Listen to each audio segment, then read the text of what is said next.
Hello बच्चों, आज हम पढ़ने वाले हैं कंसंट्रेशन टर्म्स से रिलेटेड कुछ क्वेश्चन न्यूमेरिकल करेंगे। ओके, तो सबसे पहले हम एनसीईआरटी क्वेश्चन करते हैं। तो एनसीईआरटी क्वेश्चन करते हुए देखते हैं। तो पहला एग्जांपल है हमारा प्रॉब्लम नंबर 1.6। प्रॉब्लम नंबर 1.6 ये एग्जांपल है। ओके, इसमें गिवन है the density of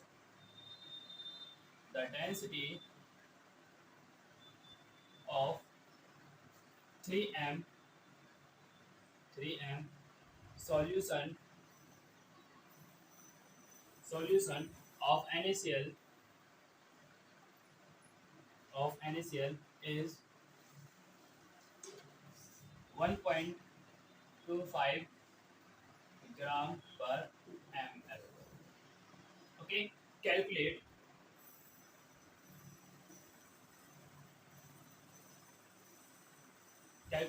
molality of solution. Molality of the solution. Okay, तो करते हैं इस क्वेश्चन को। तो इस क्वेश्चन करने के लिए यहाँ पर क्या है, मोलैलिटी फाइंड करनी है। मोलैलिटी फाइंड करने के लिए सबसे पहले हमें देखना पड़ेगा number of moles of solute. Okay, number of moles solute और मास ऑफ सॉल्वेंट। तो ये आपको फाइंड करने के लिए सबसे पहले करना है, हमें मास ऑफ सॉल्वेंट भी फाइंड करना जरूरी है। क्योंकि मोलैलिटी का फॉर्मूला क्या होता है, number of moles of solute upon में mass of solvent in kg. Okay, अब करते हैं, सॉल्व करते हैं इसको। ओके, अब डेंसिटी ऑफ 3 एम सॉल्यूशन मतलब क्या है, मोलैरिटी में गिवन, मोलैरिटी है ना, मोलैरिटी गिवन है। और ऐसे जो हमारा 3 मोलैरिटी सॉल्यूशन जा रहा है ना, उसका इनिशियल 1 जो डेंसिटी आ रही है 1.25 ग्राम पर मिलीलीटर आ रही है। ओके, तो 3m सॉल्यूशन ऑफ NaCl। अगर मान लो 3m का मतलब क्या है, 3 मोलर सॉल्यूशन, इसका मतलब ये it's mean that 3 mole of NaCl dissolve in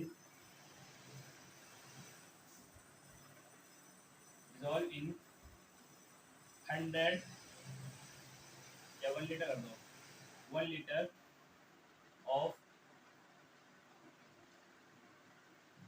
solution. इसका मतलब ये होता है, इसका मतलब ये होता है 3 moles of NaCl dissolve in 1 litre of solution. मतलब क्या है, 1 लीटर में सॉल्यूशन के 1 लीटर में हमारे 3 मोल्स कितने प्रेजेंट है, NaCl के प्रेजेंट है। ओके, अब इसका करने से पहले चल नंबर मोल्स तो पता है कि हमारा 1 लीटर सॉल्यूशन का आ रहा है, ठीक है। लेकिन हमें जो डेंसिटी गिवन है, डेंसिटी के अकॉर्डिंग हमारा जो मास आएगा वो कितना आएगा हमारा 1 लीटर। चलो 3 मोलैरिटी गिवन कर दी, नंबर मोल्स आ गया। अभी 1 लीटर सॉल्यूशन का मास निकाल लिया। अब ये निकालते हैं हमारा जो मास आएगा सॉल्यूशन का। तो मास निकालने से पहले, सॉल्यूशन का निकालने से पहले हमें सॉल्वेंट का मास फाइंड करना है। उसके लिए पहले उसका, ये जो आपको पता है डेंसिटी गिवन है, डेंसिटी किसकी गिवन है, सॉल्यूशन की। तो density of solution, density of solution equal to, हाँ भाई कितनी गिवन है हमें, यही 1.25 ग्राम पर मिलीलीटर। ओके, डेंसिटी हमें इतनी गिवन है। डेंसिटी फॉर्मूला क्या होता है, मास ऑफ सॉल्यूशन अपॉन में volume of solution. Okay done. तो मास ऑफ सॉल्यूशन कितना है, 1.25 ग्राम per millilitre. Okay, mass of solution find करते हैं। मास ऑफ सॉल्यूशन, हाँ वॉल्यूम कितना है सॉल्यूशन हमारा,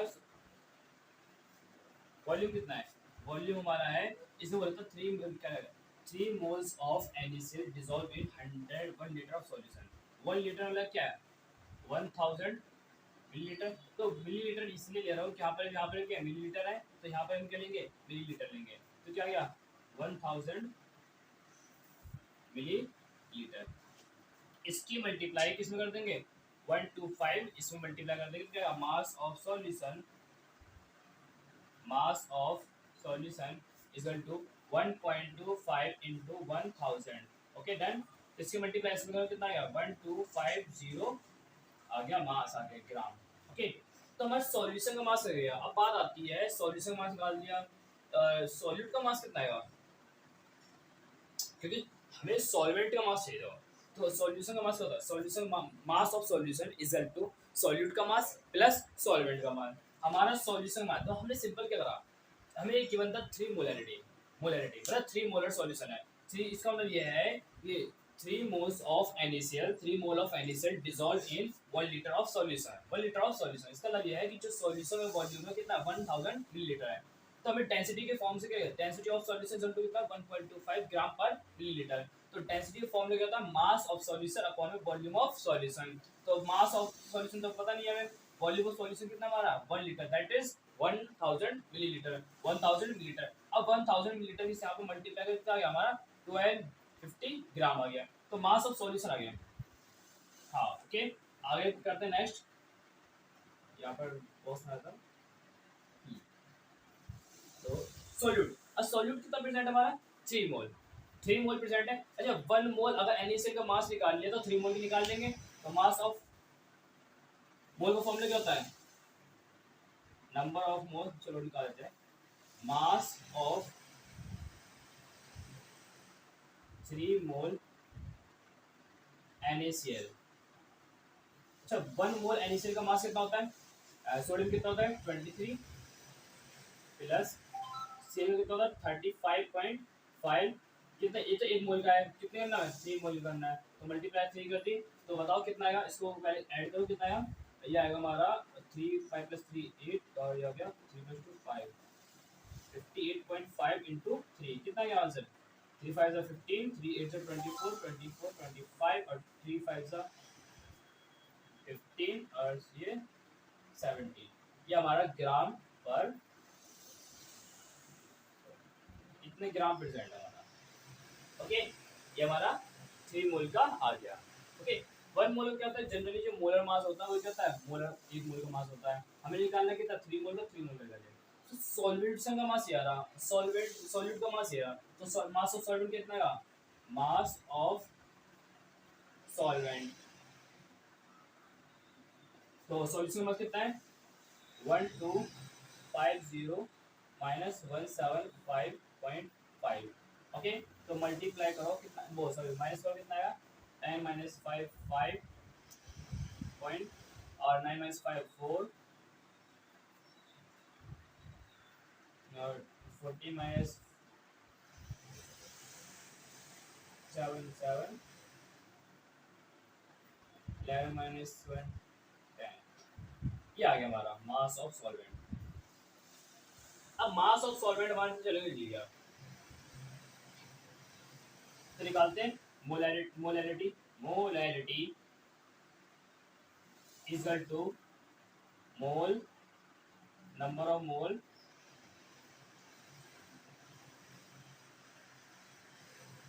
ऑफ सॉल्यूट अपॉन में mass of solvent in kg. Okay, तो कुछ नहीं करना हमें, जो हमें सॉल्यूशन गिवन था 3 मोलैरिटी सॉल्यूशन गिवन था, सबसे पहले क्या आपको था 3 मोलर का मतलब होता है 3 mole of NaCl dissolve in 1 litre of solution, that is 100 millilitre of solution. तो डेंसिटी ऑफ सॉल्यूशन में कितनी क्या है 1.25 ग्राम पर मिलीलीटर। तो इसकी हेल्प से हम क्या निकाल लेंगे, मास ऑफ सॉल्यूशन। अब हमें पता है 3 मोल्स गिवन है, उसकी हेल्प से मास ऑफ सॉल्यूट निकाल लिया। तो सॉल्यूशन का मास माइनस सॉल्यूट का मास, तो क्या होगा सॉल्वेंट का मास, तो हमने निकाला और फिर मोलैरिटी फॉर्म में पुट कर देंगे। तो नेक्स्ट करते हैं, इसका क्या होगा, हाँ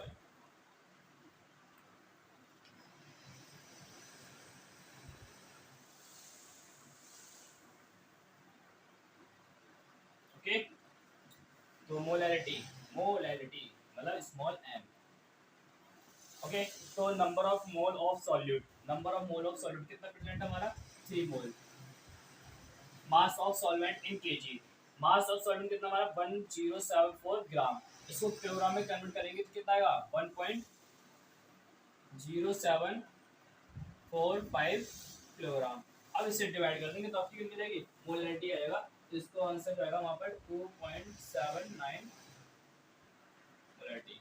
तो क्या आ गया आंसर हमारा, मोल पर केजी। इस तरह से हम क्वेश्चन करना है, सिंपल है। अब नेक्स्ट क्वेश्चन करते हैं, एक्सरसाइज से कुछ क्वेश्चन करते हैं और मेरी तरफ से कुछ क्वेश्चन है उन्हें करते हैं।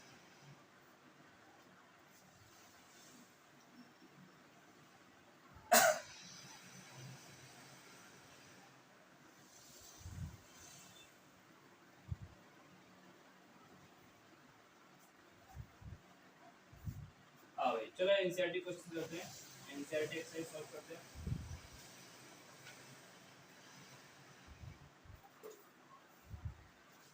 एनसीईआरटी क्वेश्चन है calculate the molecular mass of the following. देखो मॉलिक्यूलर मास तो सिंपल है, कैसे फाइंड करते हैं? मॉलिक्यूलर मास फाइंड करने के लिए जैसे आपको फाइंड करना है, एक का फाइंड करता हूँ, आपको दो का इसलिए फाइंड करना है। इसमें फाइंड करना है H2O का फाइंड करना है, सेकंड आपको फाइंड करना है CO2 का फाइंड करना है, थर्ड आपको फाइंड करना है मॉलिक्यूलर मास फाइंड करना है। Find molecular mass of the following. Molecular mass से क्या करते हैं? मॉलिक्यूलर मास में एक एटम का मास रखा जाता है, मतलब क्या है, जितनी भी आपका एटम है उन सबके एटम के मास को आप प्लस कर दो। तो जैसे आप H2 का मॉलिक्यूलर मास फाइंड करते हैं तो H2 मॉलिक्यूलर मास हमेशा U में आएगा, एटॉमिक मास यूनिट में, और मोलर मास क्या आता है? ग्राम पर मोल का, मतलब एक मोल का होता है वो। ओके, तो हाइड्रोजन का एटम मास कितना होता है? 1। कितना एटम है? 2 प्लस ऑक्सीजन कितना होता है? 16। तो 16 + 2 कितना हो गया? 18 U यूनिफाइड मास। CO2 निकालो, कार्बन का मास कितना होता है? 12 प्लस ऑक्सीजन का मास कितना होता है? 16। लेकिन कितना एटम है हमारे पास? 2। 16 या 32 कितना है? 32 + 12 कितना गया? 44 U आ गया। ओके, अब निकालना CH4 का। एक कार्बन का एटम का मास कितना है? 12 प्लस हाइड्रोजन कितना होता है? 1 × 4 इज कितना आ गया? 12 + 4 16 U। तो इस तरह से हम क्वेश्चन सॉल्व कर लेते हैं, सिंपल है तो। ओके, तो हम तो थोड़ा बड़ा क्वेश्चन पढ़ते हैं। अब ये क्वेश्चन हमारे पास आता है,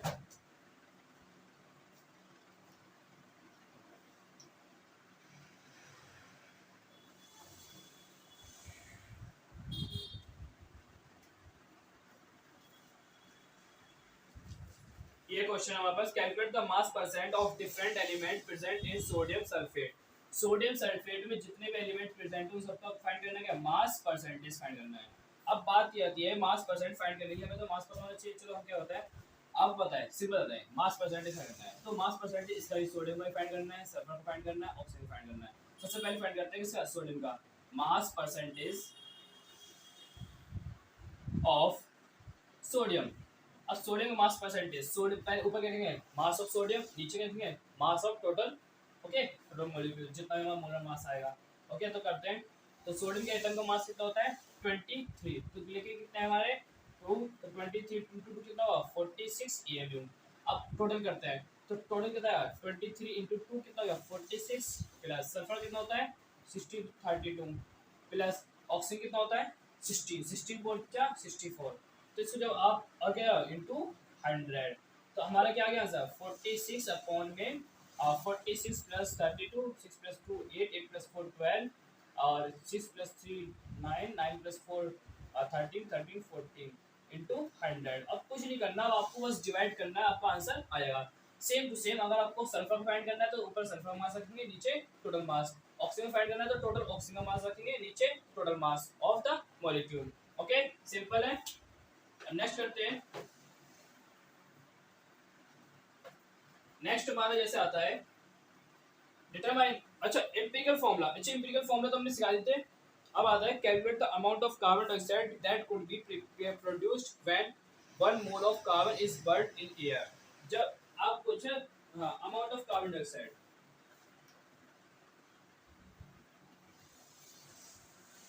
क्वेश्चन नंबर आइए 1.4 एक्सरसाइज का 4th नंबर क्वेश्चन है।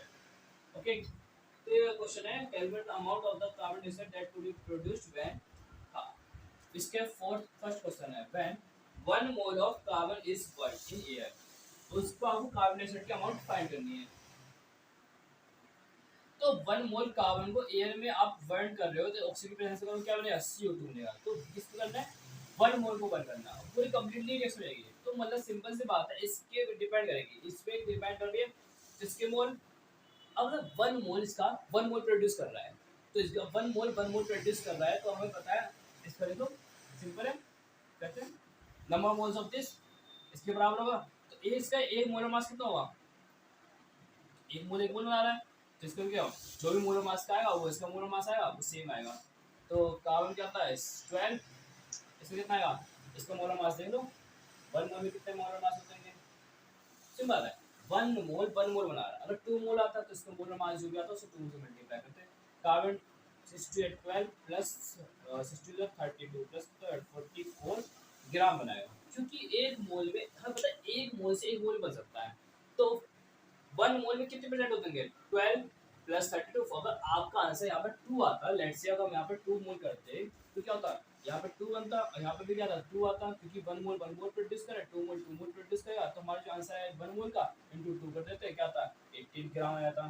तो इस बेस पे हम क्वेश्चन कर देते हैं। ओके, अब नेक्स्ट क्वेश्चन क्या है हमारा, इसमें 1 mole carbon is burned in 16 gram of oxygen. Okay, 1 mole of carbon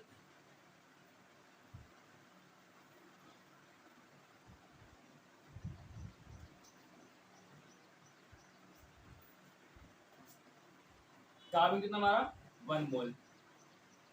second question है burned in 16 gram of oxygen, 16 gram of oxygen क्या बना रहा है CO2, तो हमें CO2 का मोल फाइंड करनी है। ओके, अच्छा सिंपल है, इसके 1 मोल में कितने प्रेजेंट होते हैं, इसके 1 मोल में प्रेजेंट होते हैं हमारे जो 1 मोल से रिएक्शन कर रहा है, 1 मोल से रिएक्शन कर रहा है, तो 1 मोल में प्रेजेंट होते हैं इसके कितने, एक ऑक्सीजन आइटम कितना होता है 16 या 32, मतलब कि हमें हाफ गिवन है। ओके, इसका अलग है, इसमें हमें हाफ गिवन है और इसमें पूरा कंप्लीट वन है। चल आप ऐसे कर सकते हो, इसका मोल कितने हैं, number of mole present in 16 gram of O2 कितना का given mass upon molar mass कितना गया 0.5 मोल। अब ये 0.5 मोल आ गए हमारे, तो 1 मोल को 1 मोल की रिक्वायरमेंट है, लेकिन हमें कितने देना है, गिवन है 0.5 मोल। तो एक जनरली आप देखते हो तो 1 मोल को 1 मोल की रिक्वायरमेंट है, लेकिन हमें कितना गिवन है 0.5 मोल। तो बताओ इसमें जब दो टाइप के कंडीशन आती है तो क्या लगता है उसमें रूल, लिमिटिंग रिएजेंट, जो लिमिटिंग अमाउंट होता है उससे भी उस पर रिएक्शन डिपेंड करती है। तो रिएक्शन किस पे डिपेंड करेगी, इस पे डिपेंड करेगी, इस पे डिपेंड करेगी, क्योंकि आपको पता है 1 मोल को 0.5 की रिक्वायरमेंट है, सॉरी 1 मोल को 1 मोल की रिक्वायरमेंट है, तो 0.5 को 0.5 की, तो हमारे यहाँ पर 0.5 मोल गिवन है, 0.5 की requirement 0.5 mole O2 required 0.5 carbon, 0.5 mole of carbon कितना गया, तो 1 मोल 0.5 मोल कार्बन रिक्वायर्ड होगा। ओके, तो 0.5 मोल कार्बन, तो मास ऑफ,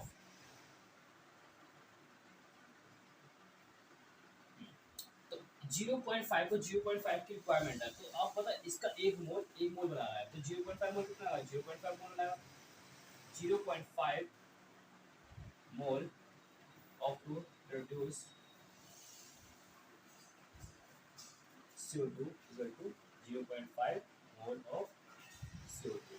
तो 0.5 मोल ऑफ O2 प्रोड्यूस कितने करेंगे 0.5 मोल प्रोड्यूस करेंगे, तो 0.5 मोल का कितना मास आएगा, मास ऑफ CO2 इन 0.5 मोल कितना आएगा, एक मोल में कितना होता है कार्बन 12 प्लस ऑक्सीजन कितना हो गया 16 32 कितना हो गया, अब 3 मोल का तो ये हो गया, लेकिन कितने का है 0.5 मोल का, तो मल्टीप्लाई का तो 44 इंटू 0.5 कितना गया 22 ग्राम बन जाएगा हमारा। नेक्स्ट क्वेश्चन क्या होता है 2 mole of carbon are burned in 16 gram of dioxide. अब क्या में गिवन है, अब क्या में 2 मोल गिवन है 16 ग्राम डाइऑक्साइड गिवन है, तो इसमें भी क्या होगा आपको पता है 2 मोल के अकॉर्डिंग अभी भी क्या होना है ये लिमिटिंग रेट आएगा, क्योंकि ये 0.5 मोल है, जिसके अकॉर्डिंग क्वेश्चन आएगा, तो आंसर क्या है सेम ही आना है। ओके, क्योंकि रिएक्शन जो है कोई प्रोडक्शन जो है लिमिटिंग रेंज पे डिपेंड करेगी। ओके, नेक्स्ट करते हैं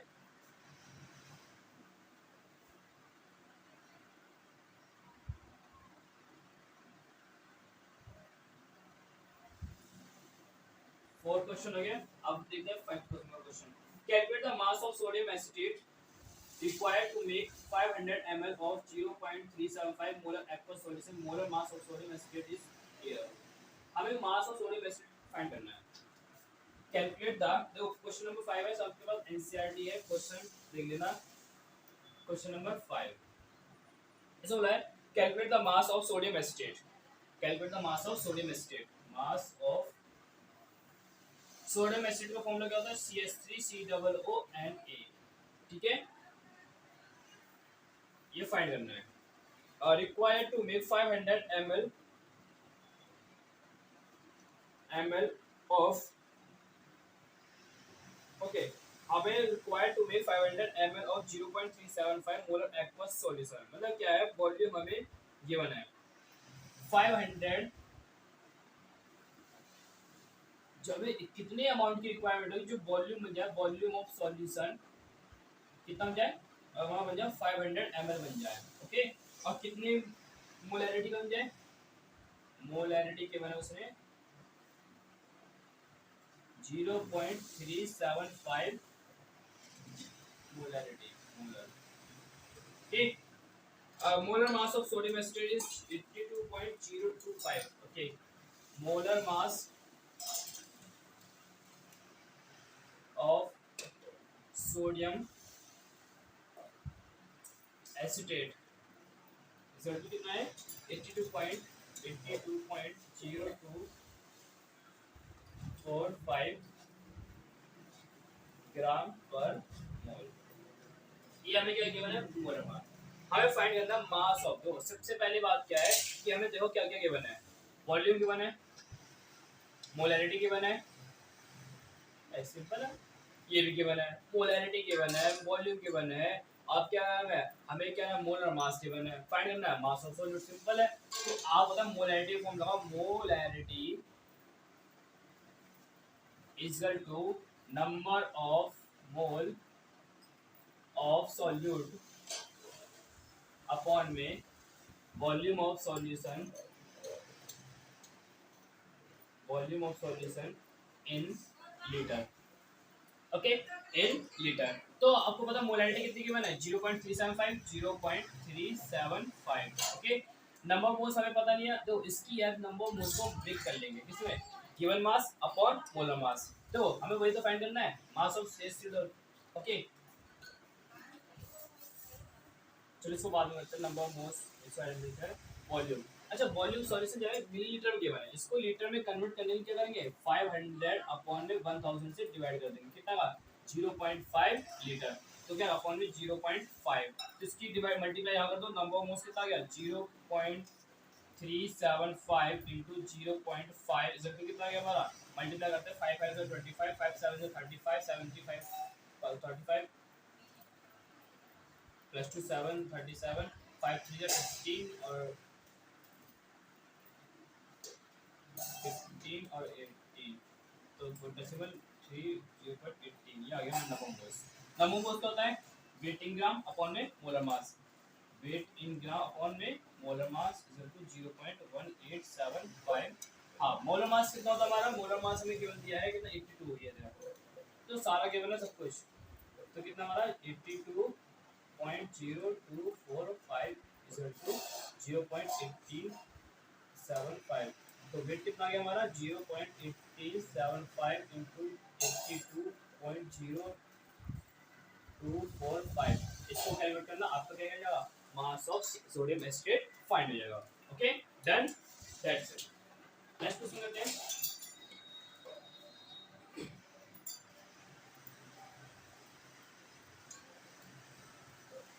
हाँ नेक्स्ट क्वेश्चन है 6 नंबर क्वेश्चन, तो सारे क्वेश्चन करा लो एनसीईआरटी के, जो भी प्रॉब्लम आती है।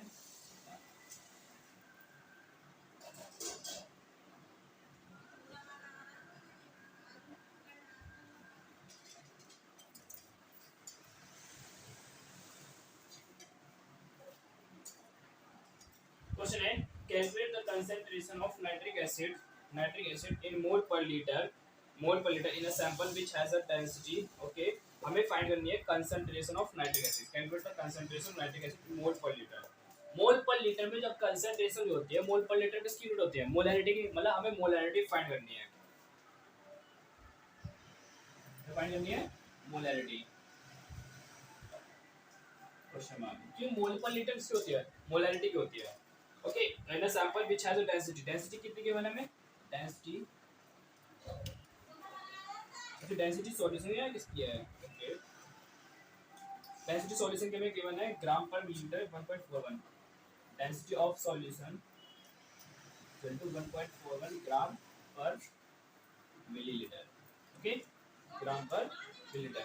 And the mass percent of nitric acid in it being 69%, mass percent of nitric acid, mass percent of nitric मतलब HNO3 कितना गिवन है 69%।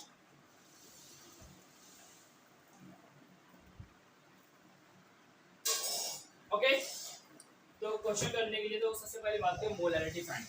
मोलैरिटी फाइंड करने के लिए सबसे पहले आपको चाहिए number moles of solute upon में volume of solution in litre. देखो हमें सॉल्यूशन की जो वॉल्यूम फाइंड करने के लिए जो है गिवन दिया है क्या, ये डेंसिटी ऑफ सॉल्यूशन। तो यहाँ पर डेंसिटी फॉर्म लगाएंगे मास ऑफ सॉल्यूट अपॉन में वॉल्यूम ऑफ सॉल्यूशन। लेकिन मास ऑफ सॉल्यूशन कितना हमारा पता नहीं है भाई। ओके चलो बताते हैं कितना है। अच्छा देखो सबसे पहले इसको अप्रोच करते हैं, क्योंकि आपको पता है डेंसिटी निकालने के लिए हमें चाहिए मास अपॉन वॉल्यूम चाहिए, हमारे पास कुछ गिवन नहीं है, तो इसको अप्रोच करते हैं। हाँ भाई मास percent of HNO3 69, mass percentage मतलब बाय मास 16% ऑफ HNO3, इसका मतलब है 69 gram of HNO3, 69 gram of HNO3 present in 100 gram of solution. It's mean 69 gram of HNO3 present in 100 gram of solution। मतलब कि हमारा 100 ग्राम सॉल्यूशन में 69 ग्राम कौन है HNO3 प्रेजेंट है। अब 69 ग्राम प्रेजेंट है HNO3, 100 ग्राम में कौन है ये रहा। तो सबसे पहले हम क्या फाइंड करेंगे, सिंपल है, सॉल्यूट का मास कितना गया, सॉल्यूट हमारा कौन है HNO3 है और हमारा सॉल्यूशन मास कितना गया 100 ग्राम आ गया। तो करते हैं क्वेश्चन, क्या करना है हमें मोलैरिटी फाइंड के लिए number of moles of solute चाहिए, तो पहले नंबर ऑफ मोल्स निकाल लेते हैं। Number of mole of HNO3, तो गिवन मास कितना हमारे पास 69 ग्राम अपॉन में मोलर मास। अब मोलर मास HNO3 कितना है हाइड्रोजन निकाल देते हैं, हाइड्रोजन कितना होता है 1 प्लस, नाइट्रोजन कितना होता है 14 प्लस, और ऑक्सीजन कितना होता है 16 होता है, 63 या 48 कितना गया 48 प्लस 1 49, 49 प्लस 10 कितना गया 59, 59 प्लस 4 कितना गया 63 आ गया ग्राम पर मोलर, मतलब मोलर मास ये सही है। 48 49 49 प्लस 10 59 प्लस 40 आ गया, तो 60 क्या आ गया। अब इससे डिवाइड हो तो कितना गया 63 में 63 पॉइंट, अब आया कितना 0 6 आया और पॉइंट आया 0 आया और तो 63 आ गया हमारा, फिर डबल 0 आ गया 1.09 मोल आ गया। ओके वॉल्यूम ऑफ सॉल्यूशन, तो वॉल्यूम ऑफ सॉल्यूशन निकालनी चाहिए क्या, डेंसिटी में गिवन है, तो volume of solution density formula क्या होता है, density of solution equal to कितने में 1.41, ओके कितना होता है मास ऑफ सॉल्यूशन अपॉन में वॉल्यूम ऑफ सॉल्यूशन 1.41। ओके हमें चाहिए क्या वॉल्यूम चाहिए, मास ऑफ सॉल्यूशन कितना है 100 ग्राम, तो 100 ग्राम इस सॉल्यूशन का, तो वॉल्यूम को यहाँ भेजेंगे इसको यहाँ जाएंगे, तो वॉल्यूम ऑफ सॉल्यूशन कितना आ गया, volume equal to mass of solution कितना 100 अपॉन 1.41, इसको यहाँ भेजो तो कितना आ गया वॉल्यूम हमारा, ये आता है हमारा अप्रोक्सीमेटली डिवाइड कर लेते हैं, ओके जो भी आता है आपको चलो करते हैं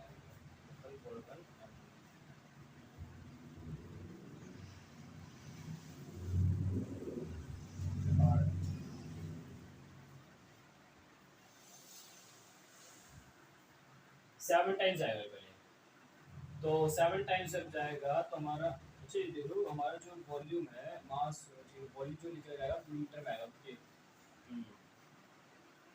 लीटर में आएगा, हाँ मीटर में आएगा। अब लीटर में जब आने वाला हमें पता है कि हम इसको डिवाइड करने वाले हैं, तो पता है जो हमारा वॉल्यूम है यहाँ पे डेंसिटी ग्राम पर मिलीलीटर में, और यहाँ पे क्या है या तो जो डेंसिटी ग्राम पर मिलीलीटर में और वॉल्यूम मास ऑफ सॉल्यूशन कितना है ग्राम, ठीक है, तो ग्राम से ग्राम कैंसिल होगा, तो हमें निकालने वॉल्यूम जो मिलेगा मिलीलीटर में आएगा, मिलीलीटर में, अब मिलीलीटर को लीटर में तो कन्वर्ट नहीं करना ही पड़ेगा, और मिलीलीटर को लीटर में कन्वर्ट करने के लिए तो आपको पता है क्या करेंगे, 1000 से फिर मैं करता हूँ डिवाइड। अब 1000 से डिवाइड करेंगे तब 3 3 0 3 0 कैंसिल, तो क्या है 10/141 आया, 10/141। तो इसको जब सॉल्व करोगे तो कितना है आपका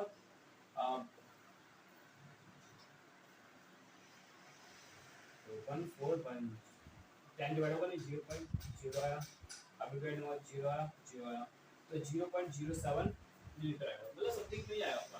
ठीक है, आगे पूरा सॉल्व कर लेना। तो हमारा जो वॉल्यूम आया वो कितना है हमारे लीटर में, 0.07 लीटर। ओके, ये हमारा आ गया वॉल्यूम।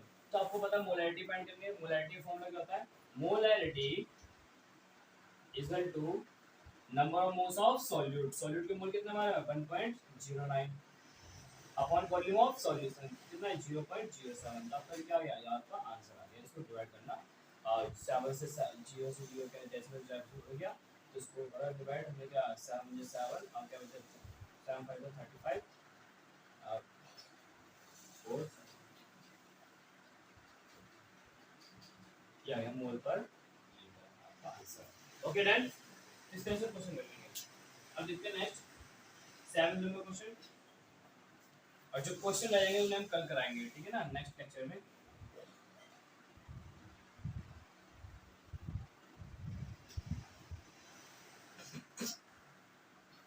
तो हमने इस क्वेश्चन में कुछ नहीं, हमें क्या डेंसिटी की बनती, मास परसेंटेज की बनता। मास परसेंटेज का मतलब आपको पता ही होता है, मास परसेंटेज का होता है कि आपको पता है जिस 69% बाय मास मतलब क्या 69 of solute present in 100 gram of solution.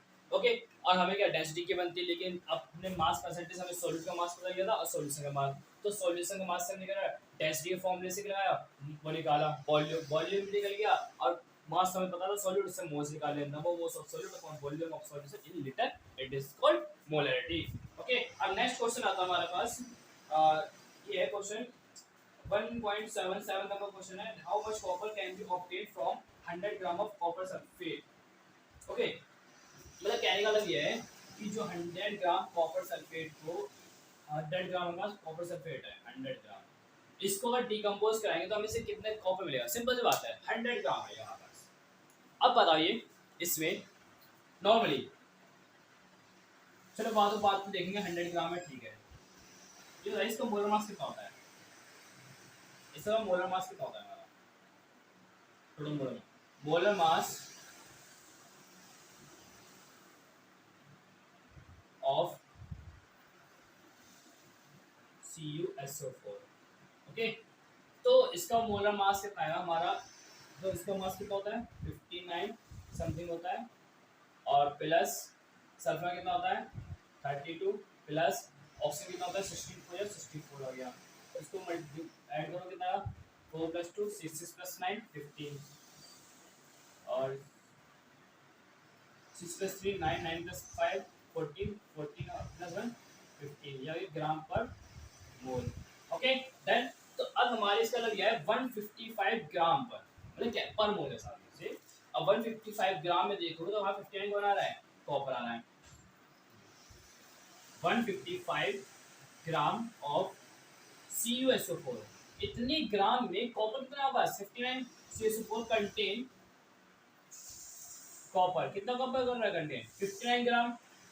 तो अगर आपको 100 ग्राम का निकालना है, आपको पर का बदला है, जैसे मान लो आपको 1 डजन का प्राइस पता है, तो आप 5 डजन कितना 1 डजन प्राइस मान लो 12 रुपीस है, चलो सही, हमारा 1 डजन प्राइस कितना है 50 है, तो 2 डजन कितना होगा 52 × 2 या 100, तो इस तरह मल्टीप्लाई। अगर आपको 1 का पता चला 1 कैसे निकालते हैं, तो 155 ग्राम का आपको पता है, तो आप 1 निकालना तो इसके करेंगे इससे इसको डिवाइड कर देंगे, तो 1 gram of CuSO4 contains U = 59 upon में 155।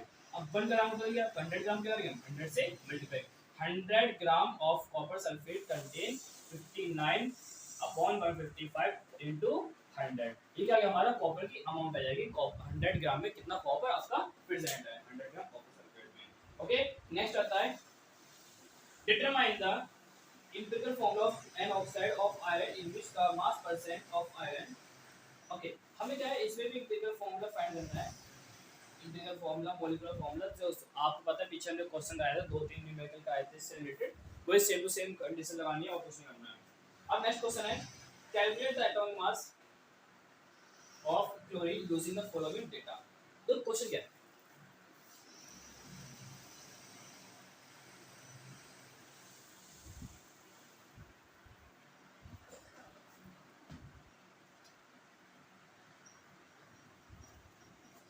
इसे क्वेश्चन है डेटा के बारे में। 9th क्वेश्चन है, 9th नंबर क्वेश्चन कर रहे हैं हम। 9th नंबर क्वेश्चन के कैलकुलेट द एटॉमिक मास, मतलब एटॉमिक मास क्या होता है आपको पता है, किसी भी एटम का आप एकदम एक्यूरेट मास तो निकालते नहीं हो, आप क्या निकालते हो, एवरेज एटॉमिक मास फाइंड करते हो, मतलब कि जो आपके आइसोटोप्स प्रेजेंट है उनकी परसेंटेज अकॉर्डिंग हम फाइंड करते हैं। तो अब अगर आपको हमें क्या करना है, हमें इसका निकालना है, क्या नाम है, हाँ भाई। तो एवरेज एटॉमिक मास का मैंने कुछ फॉर्मूला वगैरह सिखाया था, तो आपको शायद मेगा से एवरेज एटॉमिक मास का फॉर्मूला याद होगा। हाँ भाई, तो एवरेज एटॉमिक मास का हम सिंपल फॉर्मूला लगाएंगे और क्या निकालेंगे, मास परसेंटेज हमें कंपोजिशन में पता है और मोलर मास ही पता है, तो इसके थ्रू हम क्या निकाल लेंगे, एवरेज एटॉमिक मास फाइंड कर लेंगे। ओके,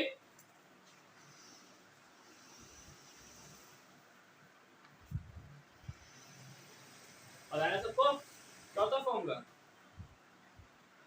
तो करते हैं mass into percentage composition. Okay, तो इसको तो पता ही जरूरत नहीं है। नेक्स्ट क्वेश्चन करते हैं जो क्वेश्चन है, इन 3 mole of ethane situation calculate the following.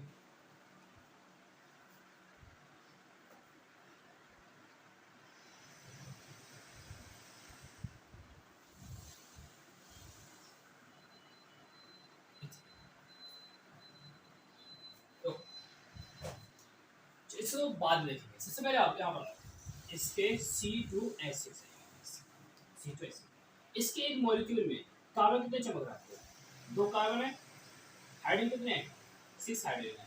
Okay, अगर मान लो इसके एक मोल की बात करते हैं, 2 कार्बन एटम है और 6 हाइड्रोजन एटम प्रेजेंट है। ओके, अगर मैं 1 मोल की बात करूंगा, 1 मोल की, तो 1 मोल का मतलब क्या, इसमें कितना है, मतलब 1 मोल के 2 मोल इसके कार्बन एटम है, 2 मोल कार्बन एटम है और 6 मोल इसके हाइड्रोजन एटम है। लेकिन हमारे यहाँ बात किस चल रही है, 3 मोल्स की, तो 1 मोल में 2 कार्बन एटम प्रेजेंट है, तो 3 मोल में कितने कार्बन होंगे, 6 मोल कौन होंगे, 1 मोल में, इन 1 मोल कार्बन कितने हैं, 2 mole of carbon and 2 mole of carbon, तो 3 मोल में कितना आ गया हमारे, 3 मोल में आ गए 2 into 3 कितना गया, equal to 6 mole of carbon, 6 mole of carbon. तो सेम वे में हम अगर मान लो अगर 1 मोल में 2 कार्बन है, तो 1 मोल में हाइड्रोजन कितना है, इन 1 मोल कितने मोल हमारे पास, 6 हाइड्रोजन एटम है, 6 मोल ऑफ हाइड्रोजन एटम। तो 3 मोल में कितना है, इन 3 मोल, इन 3 मोल कितना है, 6 into 3 कितना है, 18 मोल ऑफ हाइड्रोजन। तो इस तरह सिंपल क्वेश्चन करते हैं, कुछ करना। अगर मान लो नंबर ऑफ कार्बन एटम पूछता है, तो आपको पता है 1 मोल में कितने कार्बन एटम होते हैं, 6.022 into 10^23, तो 6 मोल में आएंगे 6 into 6.022 into 10^23। ओके, तो इसमें से हम क्वेश्चन कर लेंगे। Number of molecule of ethane, number of molecule of ethane पूछा है, तो एक मॉलिक्यूल एक मोल में कितने इथेन आएंगे, 1 मोल इक्वल टू 6.022 into 10^23 मोल आएंगे, तो 3 मोल में कितना आएंगे, 3 into 6.022 into 10^23, तो मल्टीप्लाई करो तो कितना आएगा आंसर, आपका आंसर आएगा 68.066 into 10^23 इधर आएगा। तो सिंपल वे क्वेश्चन करना है और कुछ नहीं करना है। Okay, done. नेक्स्ट क्वेश्चन देखते हैं,